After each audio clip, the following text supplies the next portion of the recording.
Here So we yeah, are, man. yeah, here we are. 2020, a year that I don't think anybody will forget. But we have a brand new Public Enemy album. And the question for you, man, is has the grid, if nothing else metaphorically, gone down? We have a pandemic that has shut down so much of our daily activities. We have racism being blurted from the highest powers. We have civil unrest. Is the grid down? Yeah, it's good that you said that. I mean, the grid might be down already, and it's a figure of speech because I use the forum of an album to use it as a platform for the question: are you prepared against government's plural trickery, uckery, and so on and so on? Are you prepared? And it asks the question: what are you going to do when the grid goes down? So it's good that you brought up when, because the grid already could be down, you know, figuratively, maybe in a virtual sense, is that people's guards are down. I think Israel. I think right now we're in a time where people listen a little bit too much with their eyes. So three-card money games could be played on them because they see it as fact, they believe it's fact, or they might say it's a lie just because they want to say it's a lie, and they don't know the distance between any lie and how far it is or close to any truth. And so governments like to play with that. I'm a culturalist. The beautiful thing about culture is we figure out how to work together, coexist through the language of culture where everybody could be in a room and say, I dig that. And we find our commonality. It's like sports in a way. Governments like to split people up, categorize them, size them up, put them in compartment boxes, and keep them away from each other. And also, I mean, each other, if you could separate human beings by fake boundaries and lines drawn in the mountain or the sand that are considered nations or governments or countries, then you know that you'll have, governing order over human beings. And even if that is being replaced by machinery, we have seen that this transfer, the final transfer of citizens into netizens, has yet to been fully realized, but that's what it is. Now you got people who are netizens who have no net literacy, don't know how to read what's coming at them, don't even have net etiquette, haven't been taught how to go about, handling and being on it, that they're so unsure that even now you could pay a physical price for your virtual existence. So we're going into here where I think we've finally, like the Matrix was saying, we finally are losing the battle in the battle of machines and artificial intelligence and the governing order that wants to make sure that they govern these things before it starts to be governed by these machines. It's crazy, right? It is. It is. Not to mention, of course, that in so many ways, society is feeding the machine, right? 1984, we all know about that. And now we're willingly. Wait. We all know about, no. You're Some right. of us know about that. Is some of us. This is the point, is the biggest difference between 2020 and 1990 when we did Fear of a Black Planet, 89 Fight the Power, is that people have been born and died in the interim. The same swirling mix of people in 1990, many of them are no longer here. No longer here, like moved, transitioned on and out. The mix that's going on now is probably was born maybe after 1995. And so therefore we can't use, the quick narratives of, damn, haven't we been through this before? Damn, didn't we read that before? Damn, wasn't we, you know, kind of like set up to understand that this is going to come at us from left field, and that's going to come out from all serious off the table. This is why we always worked on the systemic ills of society, systemic institutional racism, systemic sexism, all the isms, you know what I'm saying? To work at these, to erode it at its core. Music and culture was able to do it, like, you know, subversively, like kind of like, you know, knock at its door, bang, bang, bang, chip away at it, erode it, because these things, you know, will continue to be into the framework of our society if we don't say, "Oh, that shit's crazy." That person that said that is out of their mind. We got to continue to, like, fight the power. Means you got to fight for love. You got to fight for peace. You got to fight for these things, because there is a imposing of those ills on us and our wills. So, I mean, hey, look, I mean, it's simple. Like in the vote that we got like 30 some odd days, no one has a clue. We've seen like a clown show last night. Unbelievable.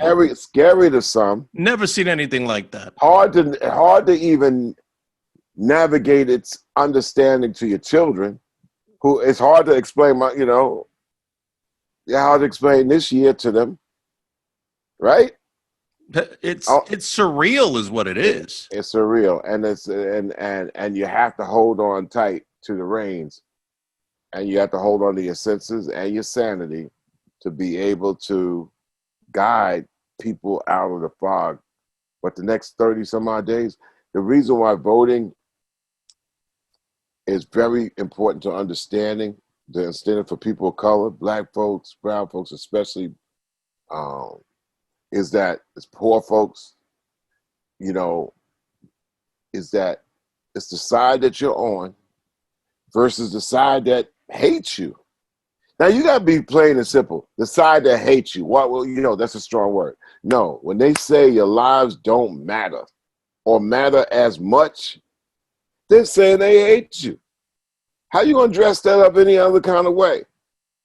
Your lives don't matter. So when you say Black Lives Matter, it's not an organization. It's a movement.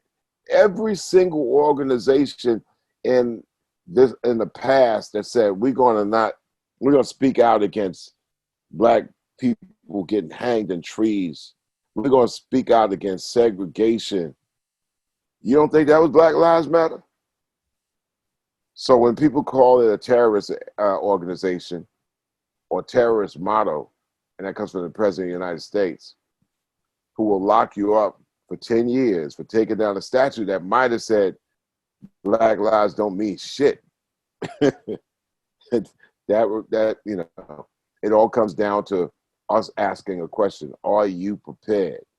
It might be the call right now in a weird way to Jimi Hendrix asking, "Are you experienced?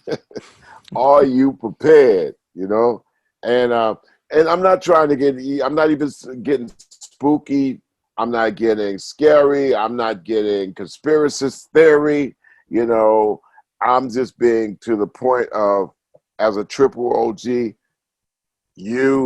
we've seen this stuff before. We've read 1984. But not only did we read it, we comprehended it. Because reading and comprehension have to go hand in hand with each other, especially now. Because when people out there go out and say, "Oh man, that's fake news," or they shoot down scholarship and scholars, which is the worst thing any society could do. They throw it to the side like tenure don't mean nothing, or skills manifested from talent. I don't dig it, so it don't mean nothing. It don't matter. Once you get to that point, man, you could be up there saying the absolute truth and it'd be dismissed like it's nothing. And the reason you don't dismiss scholarships is because scholars spend their time reading and comprehending the shit nobody else wants to read. Indeed. It's They spend look, they spend the time they spend the time reading the ugly lies or truth and have to comprehend them. And then they read this thing that might be perceived as the truth, the things that they might lean towards. They have to read them both. They have to comprehend them both. Then they got to debate and be equipped to debate. This is like Dr. John Henrik Clarke read everything till he was damn near blind. You couldn't challenge him. He read 60% of the bullshit. He read 40% of the stuff that he was able to use. Got to read them both. We in the regular marketplace, as people, we read what we like to read. We don't read the shit that we don't want to read. When you read what you like to read and you talk the shit that you only want to talk, then that's dogmatic. Then now you're leaning into religion now, and you want that religious result. So not to get long-winded, that we overstand and we might have the survival skills to mentally look over the fog, but our loved ones are under the fog. So what do you say to folks, and I come across folks on a regular basis that have a reaction, either one, they've disengaged, or two, they really have bought into the idea that something as simple, once upon a time it wasn't that simple, as voting is irrelevant. It doesn't matter. It won't be counted. I know they try not to count it, but they bought into the fact that it just doesn't count. What do you say? What do you do? You break it down to simple facts. Like I tell them, I said, voting is like washing your ass in the morning. They're like, oh. I said, well, yeah, it's like you don't have to wash either. You don't have to wash, but you can't go around saying that something stinks. It's just something that adults got to do. And it ain't about the beauty pageant of the top. It's about your local. You pull out of your driveway, your car hits a pothole, it gets kind of damaged, breaking your steering rods or whatever. Are you gonna go to are you gonna go to this Chris Paul State Farm commercial? Or are you gonna go to your town or county and say somebody's gotta fix this shit? In the past, before you go to the insurance company, people would go to the county and say, somebody's got to fix this shit. I ain't paying for it. Right.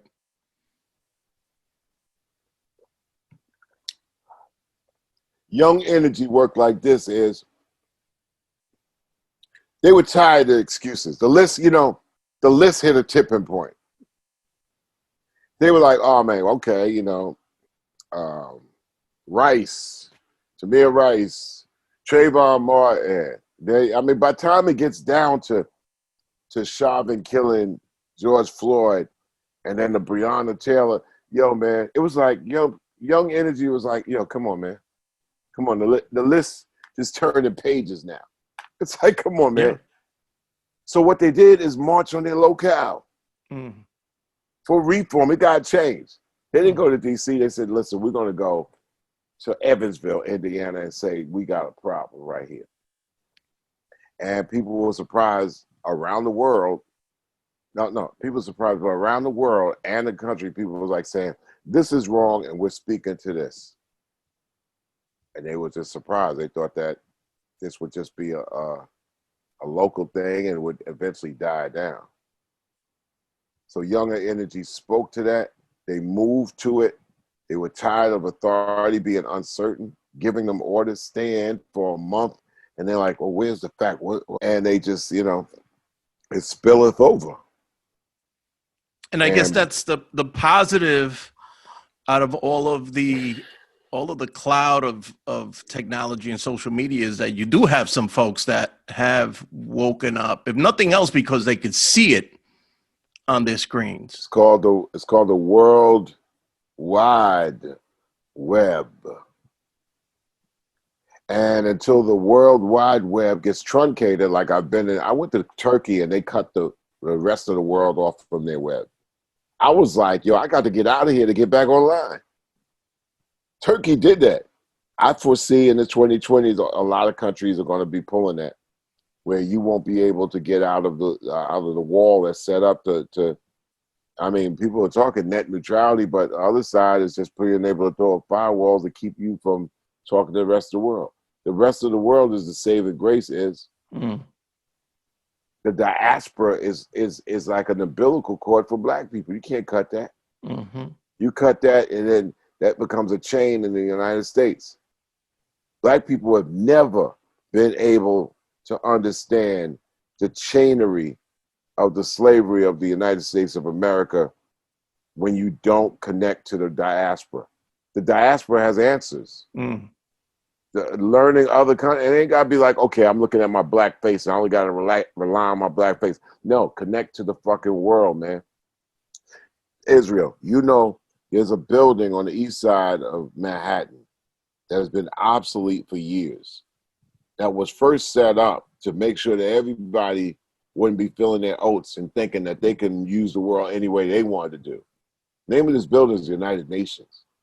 And when countries convene and nations convene post World War II, and actually was going back and forth in that building in the Cold War, they were like, yo, man, this place you got to report your ass to. This is what we set it up. This is that extra Geneva Convention shit. Eventually, the powers that be tried to play it like, well, we the big brothers here and all those other, we got a different set of rules than y'all got. Eroded in the 80s, 90s, and to the point it's obsolete. They may as well make lofts out of that beautiful building. Wow. Malcolm, some people say Malcolm was really pressured and scrutinized and held up against, threats when he said, I'm going to take the United States to the United Nations. This is 1965. Maybe that began a situation where it became de-emphasized over the next 35 years. Last time I was at the United Nations, crazy, right? I was at the United Nations and they had Gaddafi speaking for about 2 hours in there. Wow. And as I was looking on the screen, I was like, this dude gonna be gone in a minute. I let him talk. The dude from Iran, they let him talk. Chavez was already down and out. They already got Hussein, and they said they got Bin Laden, a dude that I really seriously never believed was a real person. But who am I? And that's the last time I was at the United Nations, bro. Wow.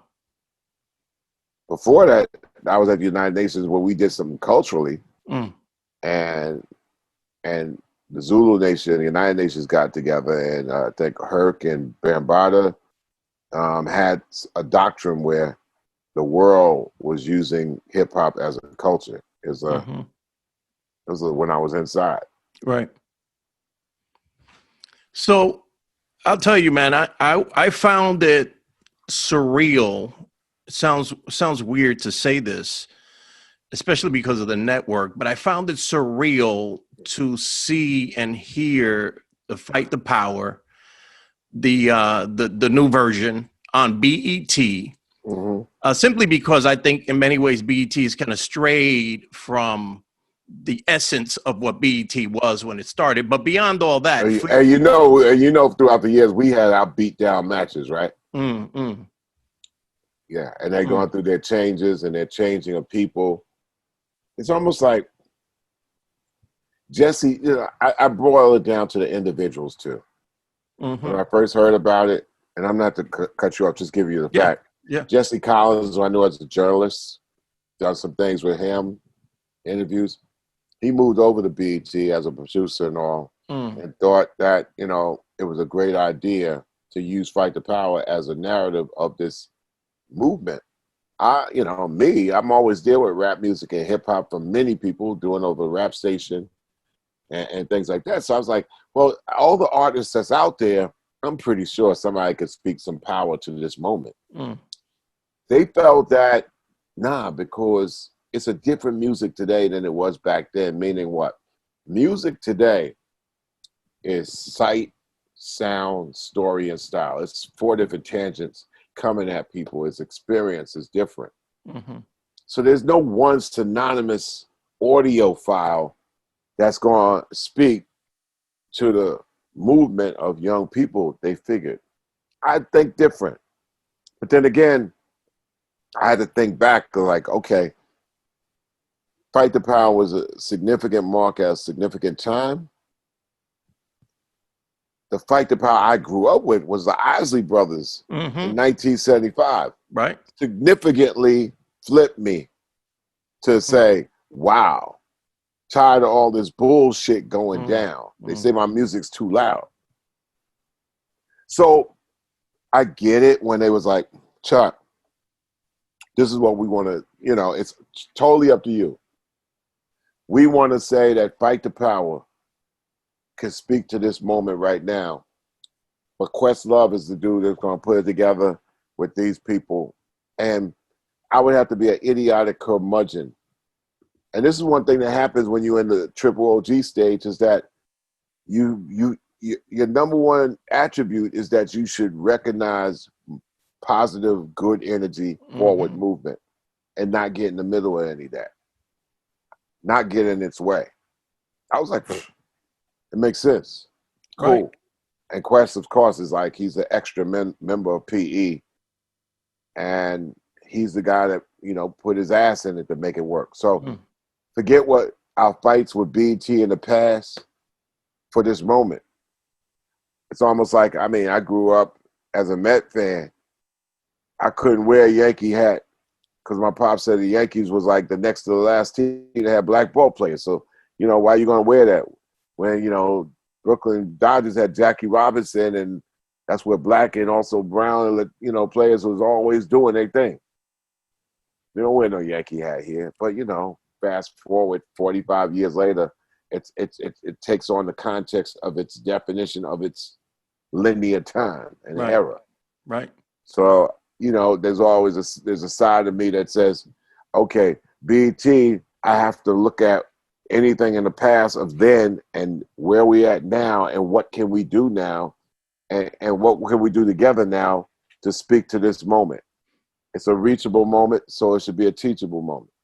Indeed, no question. And I thought it was a beautiful thing. I was just, I had many things going through my mind, but for you in particular, I was wondering, this song, this rallying cry that you created in the late 80s, how were you digesting the fact that here we are 30 plus years later and it's as relevant as it was when you had all those people in the street in Brooklyn filming that video? Well, a lot of people say, well, Chuck, are you disgusted, discouraged by that thing? A lot of things haven't changed. But once again, like I told you, it's like we got people who have been born, and people who have died. So you work on the systemic ills because you're not dealing with the same people. The people always change. So it could be a little discouraging, but you got to move on from that. You got to stay proactive. No question. If it's smoke, man, your lungs got to fight to breathe through the smoke. Well, you got to find some fresh air. You got to keep it moving. So I had time to think about, is it a shame that we're saying Fight the Power 30 years later? Because 30 years is long culturally. It's not really long in real life. True. You know what I'm saying? We've known each other like 25, 30 years ourselves. It seems like yesterday in real life. Culturally, we've seen a lot of water under the bridge, as they say. True. So on the album, I thought it was amazing. I thought it was a beautiful, in many ways, just, tribute to what real hip hop is. But one of the things that I was really fond of was hearing your brethren in this thing, at Rock and Mike D, and of course Run DMC. And I had to think to myself, as a fan, Public Enemy #1, you won. Yeah.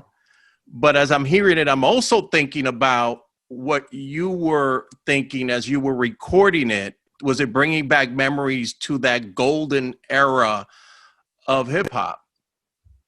Number one, it's the shining moment to me personally. I wanted to do I wanted to do a record that would pay homage to the guys that brought me in on that song.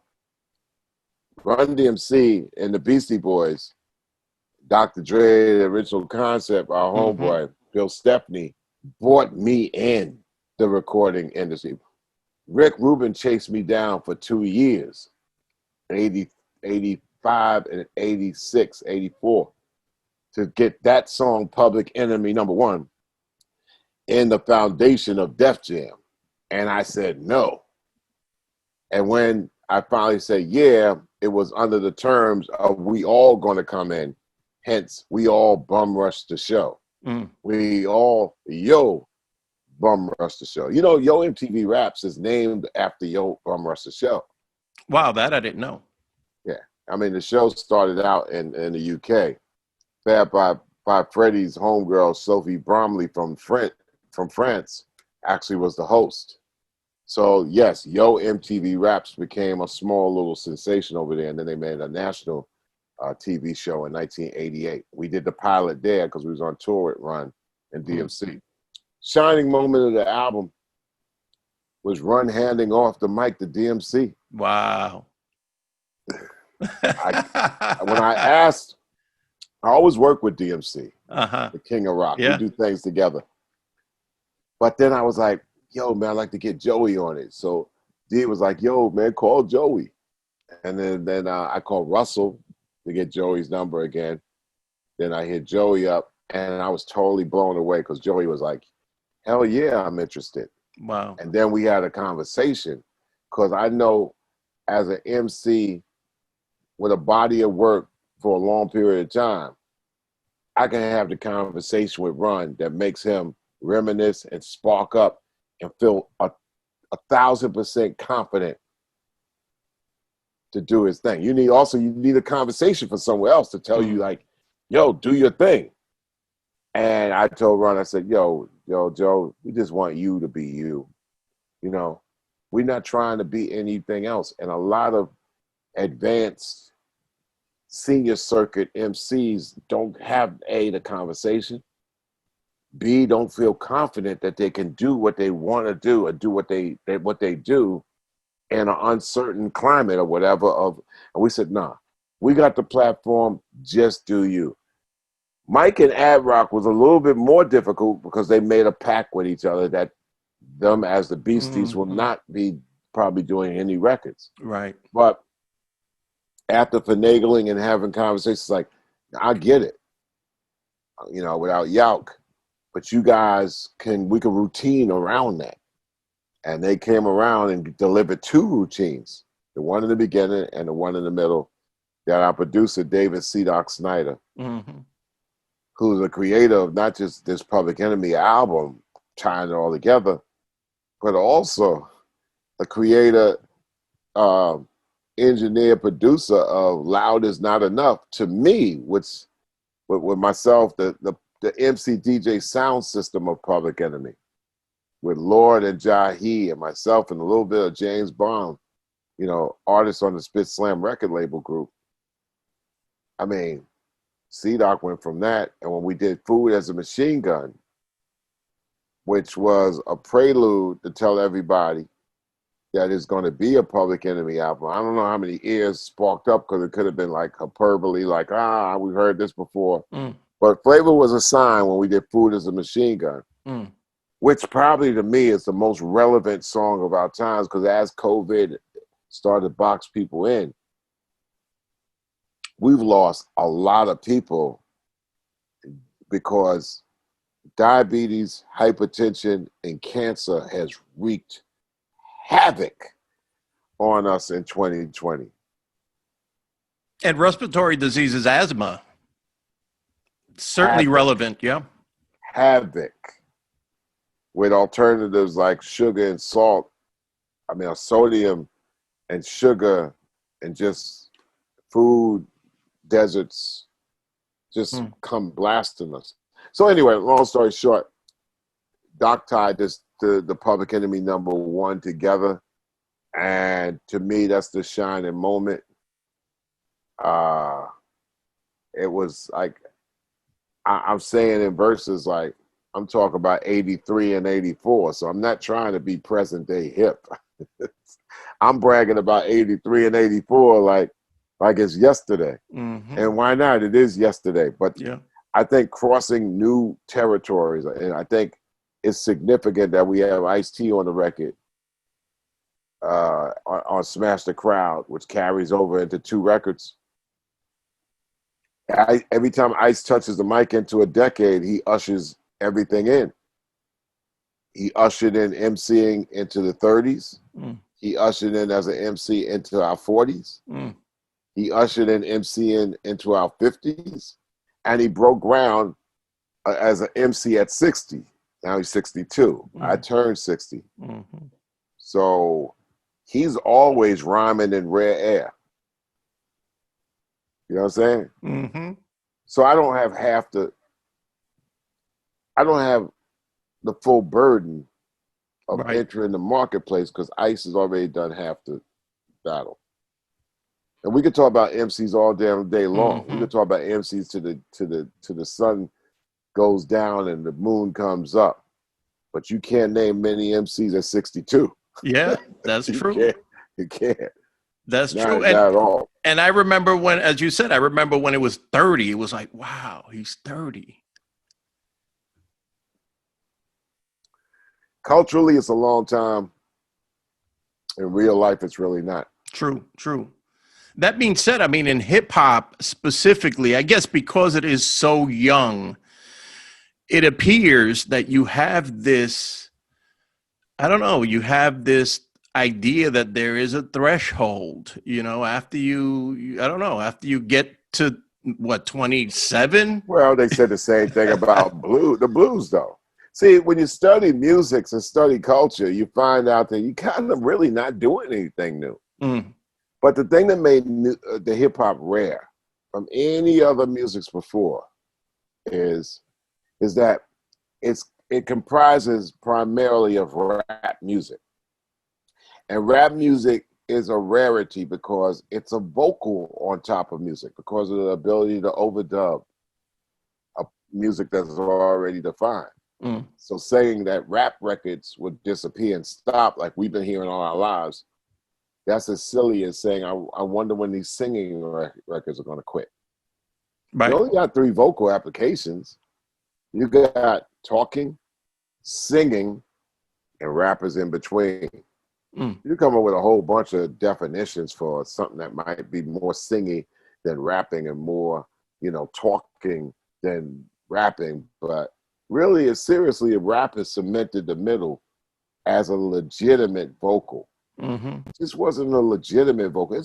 People have been rapping for a long time, but it wasn't looked upon as being a legitimate vocal style. They toyed with it. Right. I mean, you could find rapping with Louis Armstrong doing his thing and Cab Calloway. And I mean, there was one time I saw, I think Judy Garland was rapping in the 1944 movie. She was saying rhyme over the beat, but it wasn't looked upon as being, yeah, okay, you're doing that thing. Right. It was like a novelty.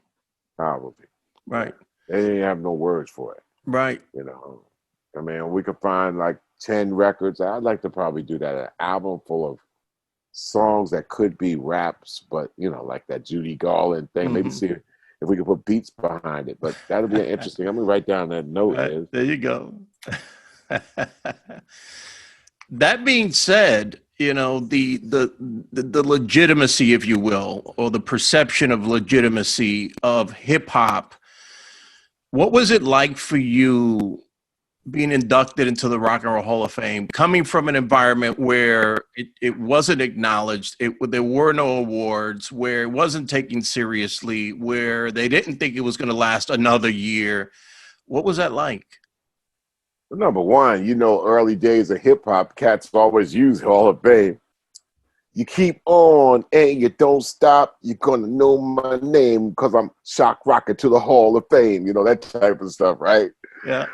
Those always was used. And then, of course, you got rockers that come out, man, like heavy metal guys, long hair, like, rap music's not rock and roll.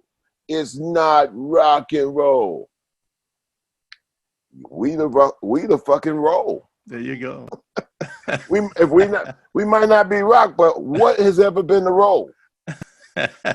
When I say that is, it paralyzes them. Because of Wow. course, they forget us. When we got in there, we got in the Rock and Roll Hall of Fame the same year that Donna Summer got in the Rock and Roll Hall of Fame posthumously. And there was a whole, and also Rush. So Rush is rock. Public Enemy, rap, rap. Okay. Donna Summer, and I was like saying, yes, Donna Summer is totally the role. I want to roll with her. and all the rockers can't come up. They can't come up with anything. They can't answer to that. It paralyzes them. I said, this is the Rock and Roll Hall of Fame. You already said what rock is. What's roll? Roll is everything else. I like that. It ain't the Rock Hall of Fame. It's the Rock and Roll Hall of Fame. Little Richard was rock and roll. You got that right. Black Sabbath is rock. Sam and Dave is roll. You know what I'm saying? Yeah, no question. So that's how we paralyze that. Right. And the gift of language, the gift of words, the gift of lacing our tenureship with some words today. It's like you're in a world war of this with people trying to reduce you with their logic. But I would say I'm thankful for academic study, bro. I'm thankful for academics around me. I'm thankful for having to be in university and have an honorary, doctorate, because I actually made an impact in my university instead of like they threw it to me because I ended up being famous or infamous or whatever. No. I could go to my university and I would see pioneering road marks that I left there, that they acknowledged that this is where it started and he took this around the world. So I welcome that. I never downplay it. And I said, well, when you have this teaching and this education, it's to be shared and given to all. Free of charge. Yeah. What's your proudest moment, man? I mean, Rock and Roll Hall of Fame, it seems as though that went beyond the ceiling for hip hop, right? But then we had the Grammy Hall of Fame. We have, so many different accomplishments, some of the best records by the, most respected magazines in history of the music industry, the billboards and the Rolling Stones, et cetera, et cetera. What are you most proud of in your long journey in the industry? I'm the most proud of when somebody could come to you and say thank you. Seriously, we're culturalists. We offer culture, we do music and stuff like that. But there's got to be something else that had been done for a person to say, yo, thank you, you changed my life. And we've gotten it all over the world. The only thing we can say is give thanks. I haven't given, what I'm saying? I give myself, but it has to be like there's a connector from somewhere else that you're able to ride and actually deliver. And I'm happy for all of the contributors, all my guys and the ladies have always contributed to Public Enemy being accountable for the delivery of people feeling that they could be more out of themselves. The human spirit definitely travels within Public Enemy. I'm proud of that. And but nothing ever could touch the fact that when somebody comes to you and says, thank you, you can't, and it's happened thousands of times. And I'm a little bit, I'm a little bit bashful about it because I'm like saying, well, he's thankful to what we all did. So somebody points to me and says, thank you. I'm like, wow, maybe you're putting too much to this, but maybe not. Because we are vehicles. We should be vehicles for light, vehicles for good energy and positivity. there's enough. I mean, there's enough of that gravity already in the world that you have to be into some kind of thought of upliftment. Mm, So that's something that I don't think that many artists, people are like, okay, I like your stuff, I like your mm, work, mhm. but I don't have to thank you or thank you for giving me a moment when I was a kid. Now I'm grown now. Right. I get that. There's artists that I grew up with that I'm like, man, thanks for LTD for making that music that I really felt was close to me. But then I might look and I gotta look for other LTD, fans, and they feel different. I like to Mm, just get that funk going. I mean, so you got a lot of that. right. But the Public Enemy is just some weird other thing where people are like, no, thank you for like, and I do feel the same way when I listen to Curtis Mayfield, Earth, Wind and Fire records, of course the people like Nina Simone and Uncle George Clinton, There you go. Who's on who the led album? us who led us in to this funktation. And a lot of people go to Uncle George for his funk. Mm, And I reached out to Uncle George for his funkosophy. mm, Just told him this 2 days ago. His funkosophy, like in the 68, 69, 70, 71 period, to be able to take this thing called funky music and combine it with psychedelics to come up with funkadelic. mm. And those first funkadelic records and the first Parliament records, 69, 70, 71, 72, before they freed your mind, your ass will follow, and the more the funky behind the one type of stuff, they really kind of like acid funked it, and I still can't get enough of that to this day. And he's leading this, Mm. and how man, how dope is that, bro?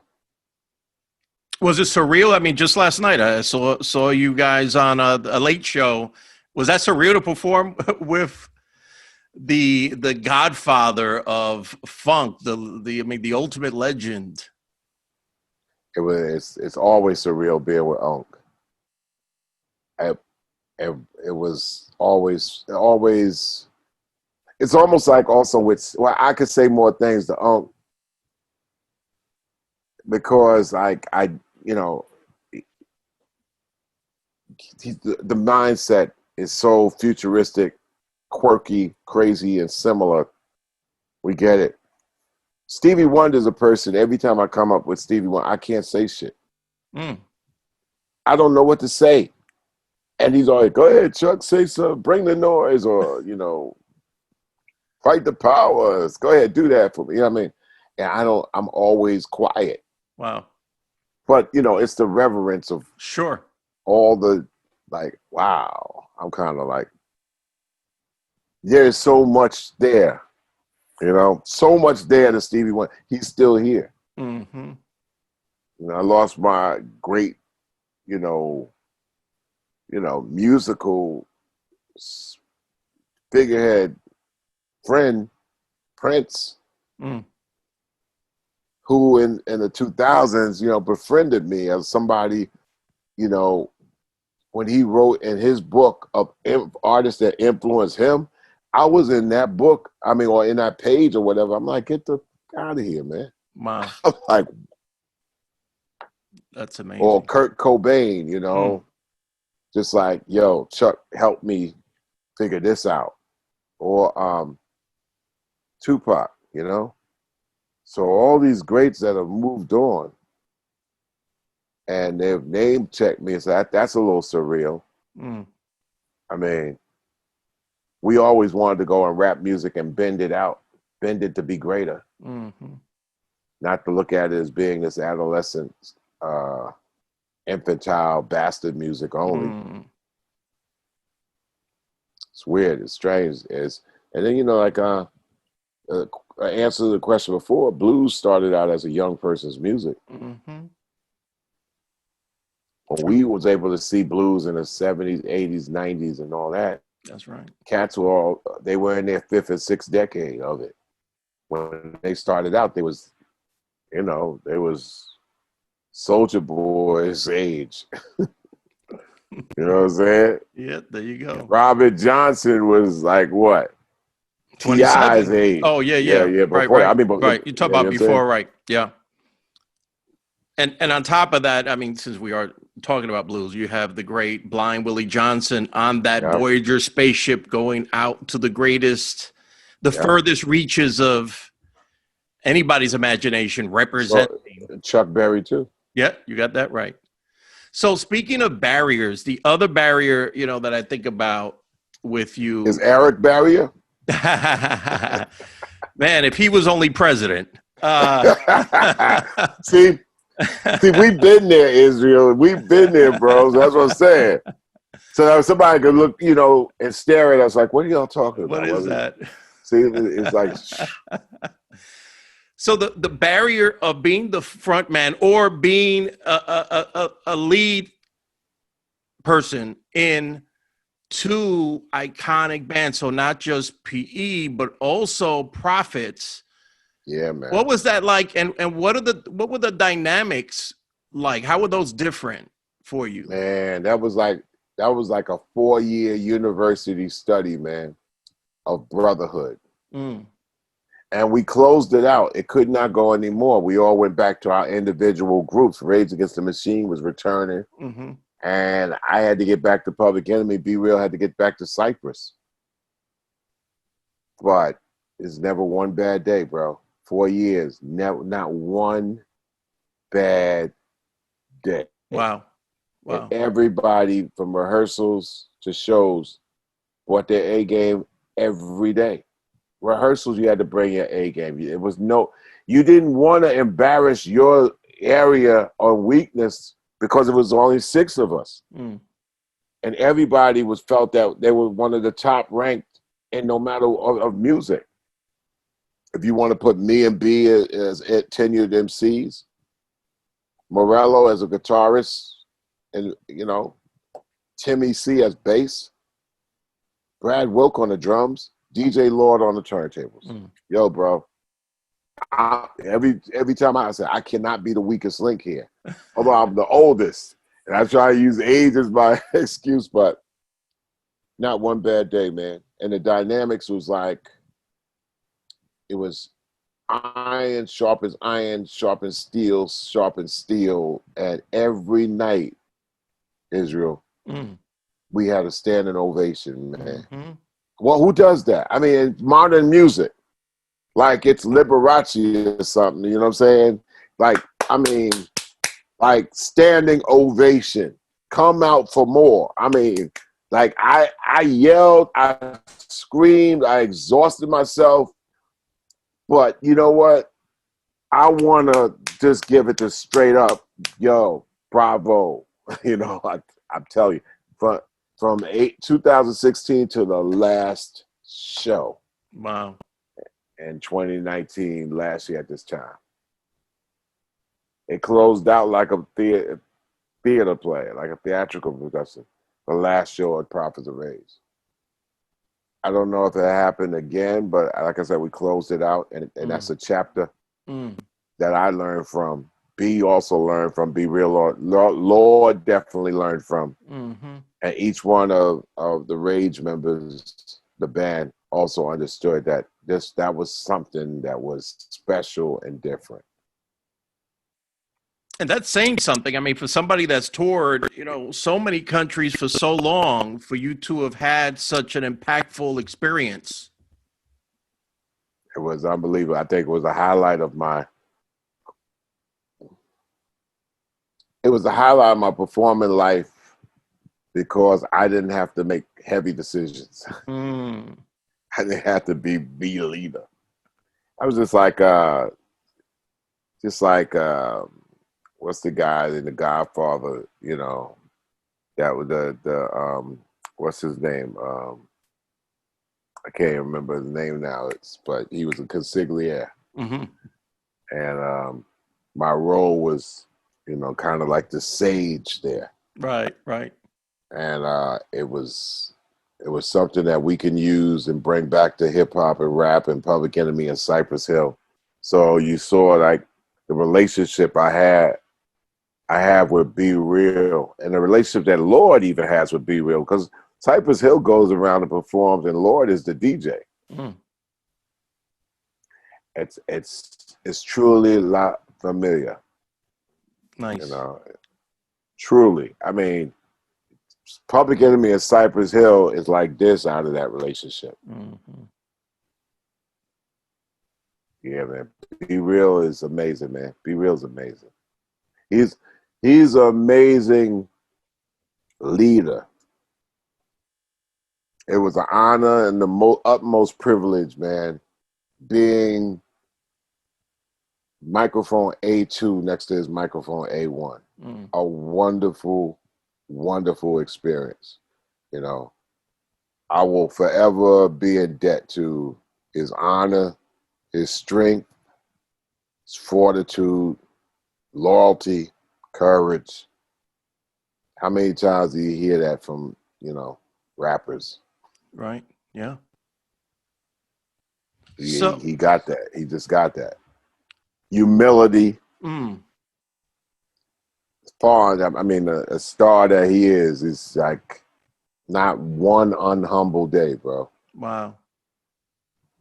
That's saying a Not lot. one unhumble day. You could print that, man. Will do. Not one unhumble. I was blown away by Be Real's humility in a 4-year stretch. Not one bad day. Wow. And and Morello the Commandante. So Mm-hmm. you know. So for this project, obviously, what seems different is how it's making its way to the world, and that is through Def Jam. And Yeah. I heard you say that was because of Flav. Me Can and you Flav talk? settled. Yeah, can you talk a little bit We about that? What was the motivation for? Was it resources? bunch of combinations. I mean, in 1998, I did He Got Game, and I felt at that time that the business was too top heavy. It wasn't focused. They was caught up in maybe popularity over importance. But the biggest thing is that if I could, we're worldwide artists, so and your system is still soft. So if I could make it to 60 countries and do business in 30 of them, and you only could do business in half, but I'm signed to you guys, and you can't get to our territories. You can't get to Beirut, but we can. Mm. You're not in Nigeria, but we in Nigeria.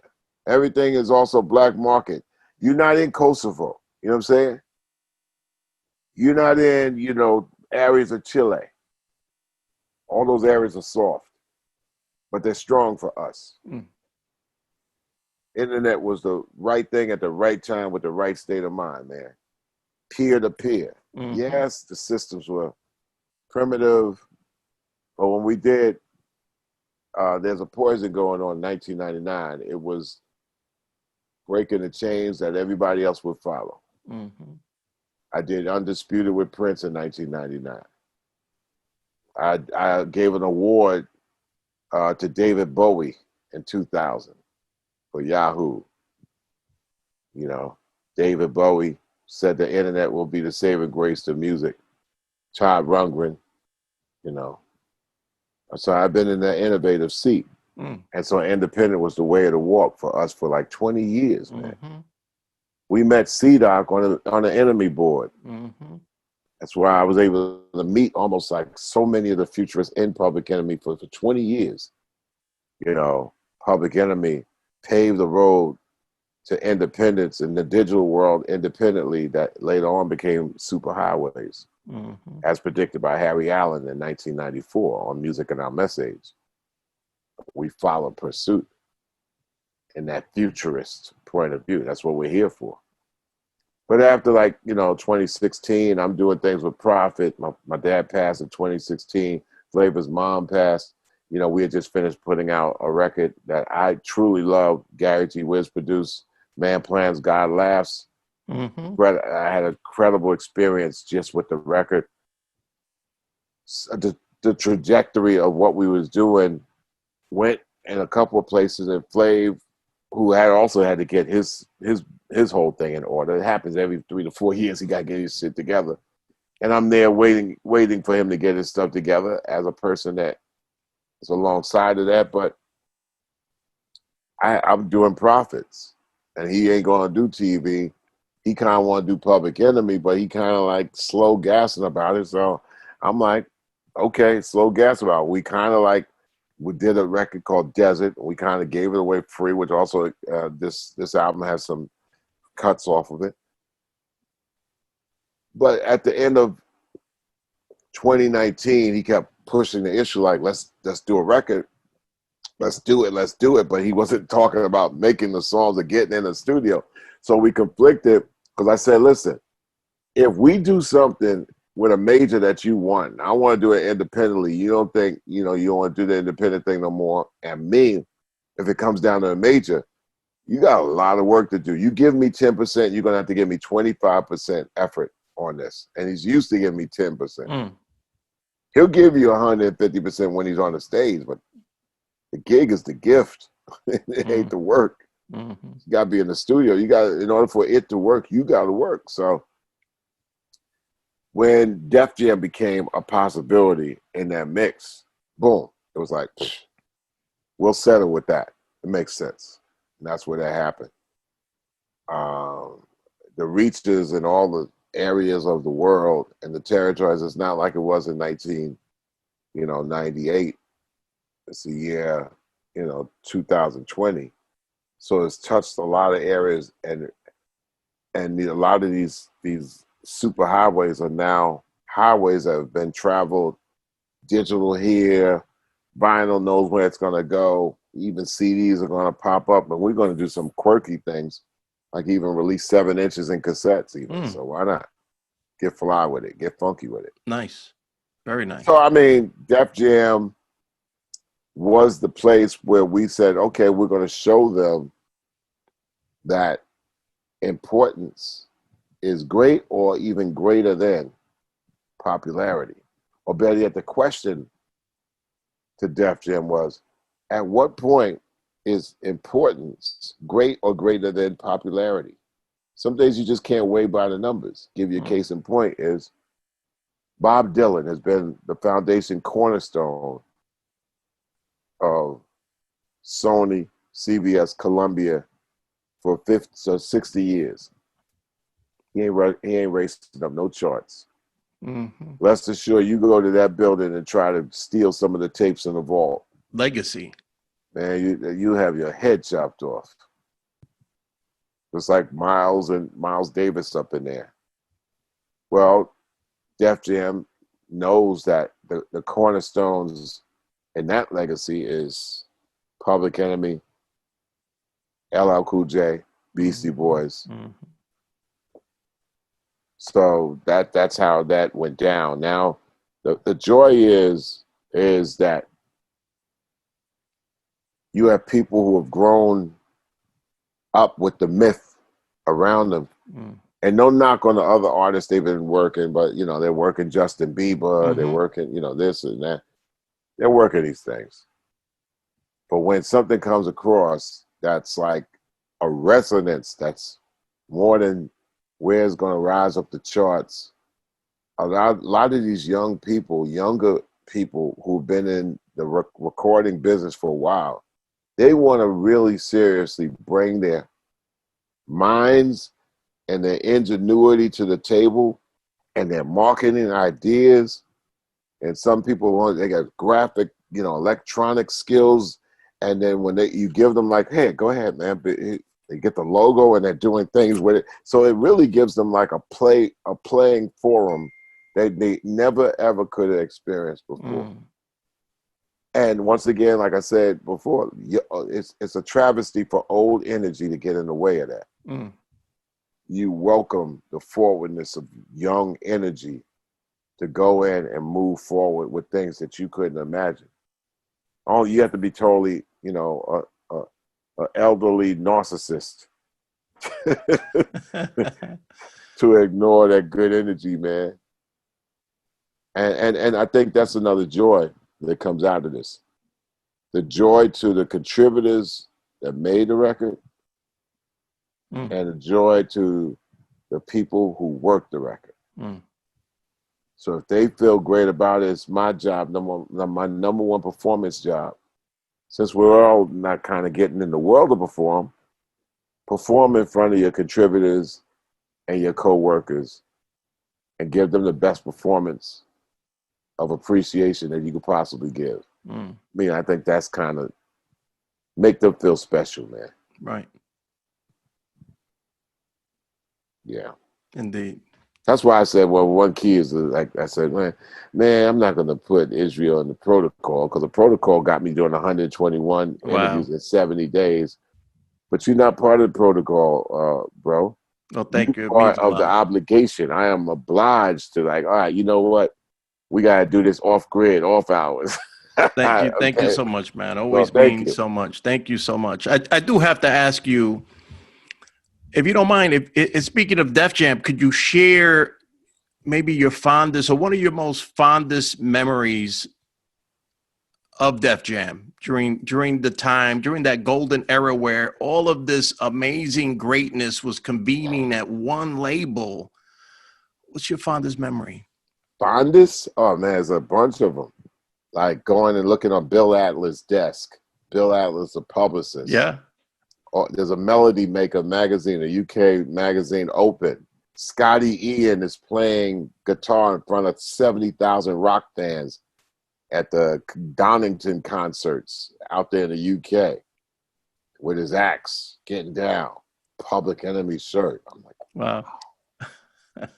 so I name checked them in a song that we did later on that year called Bring the Noise. Mm. They were part of Rush Productions metal department, which had Slayer. Slayer and Biohazard. Scott Koenig actually headed that up. And he got the signal that Charlie Benante and Scott Ian wanted to do a cover of Bring the Noise.